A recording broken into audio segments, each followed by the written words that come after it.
Good morning everyone. आज हम लोग बीएड के सिलेबस में पुनर्बलन कौशल के बारे में देखेंगे और उसको समझेंगे।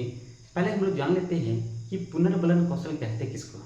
तो दोस्तों, पुनर्बलन कौशल को हम लोग अंग्रेजी में रिफोर्समेंट स्किल के नाम से जानते हैं, है ना। पुनर्बलन कौशल यानी एनफोर्समेंट स्किल, है ना। अब एनफोर्समेंट स्किल होता क्या है, पहले हम लोग ये चीज समझें, है ना।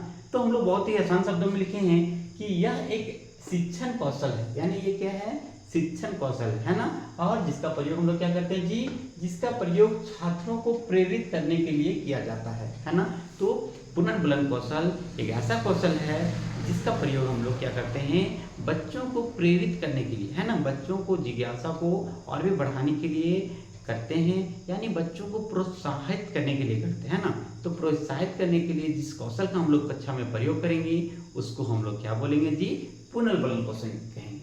अब हम लोग आते हैं कि सर पुनर्बलन कौशल तो समझ गए, किसका प्रयोग हम लोग करेंगे क्लास में बच्चों को प्रेरित करने के लिए या तो बच्चों को प्रोत्साहित करने के लिए।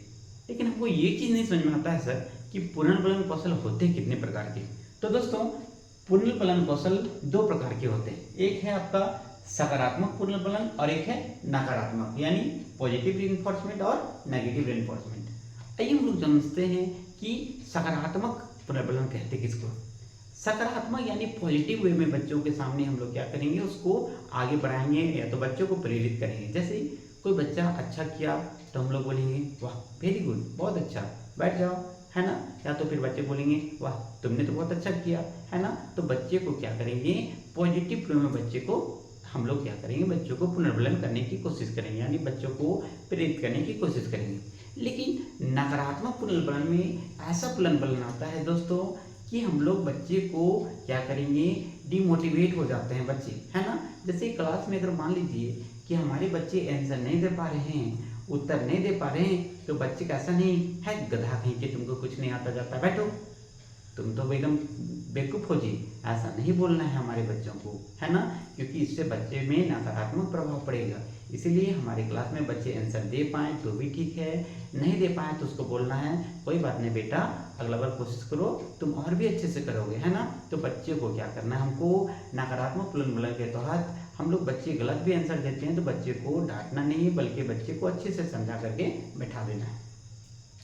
अब आते हैं पुनर्बलन कौशल के घटक, है ना। इसके कौन कौन से घटक हैं। सबसे पहला घटक है प्रशंसा कथनों का प्रयोग, यानी वैसा कथन जो क्या है, बच्चों को प्रशंसा करे, वैसा कथन का प्रयोग हमारा करना चाहिए। जैसे कोई बच्चा अच्छा आंसर दिया तो अच्छा, बहुत बढ़िया, बैठ जाओ, बहुत अच्छा तरीके से प्रेजेंट किया तो वाह बहुत बढ़िया, वाह बैठ जाओ, ठीक है। या तो फिर बहुत अच्छा करता है तो लोग बोलें ठीक है, ऐसे ही पढ़ाई करते रहो, तुम और भी आगे बढ़ोगे, तुम शुरू से अच्छा करते हो। यानी बच्चे को क्या करना है, हमको प्रशंसा भरा कथन यूज करना है, वाह वेरी गुड, ठीक है। ऐसे क्या करना है, प्रशंसा वाला कथन यूज करना है। नेक्स्ट है हाव भाव तथा अशाब्दिक संकेतों का प्रयोग, है ना। हाव भाव तथा अशाब्दिक संकेतों का प्रयोग, यानी हम लोग क्या करेंगे, हाव भाव से बच्चे को बता सकते हैं। जैसे बच्चा आंसर दिया अच्छा तो मुस्कुरा करके उनको बताना चाहिए, या तो वाह वेरी गुड, है ना। इस प्रकार हाव भाव या तो संकेत से बताना, वाह बहुत बढ़िया, है ना।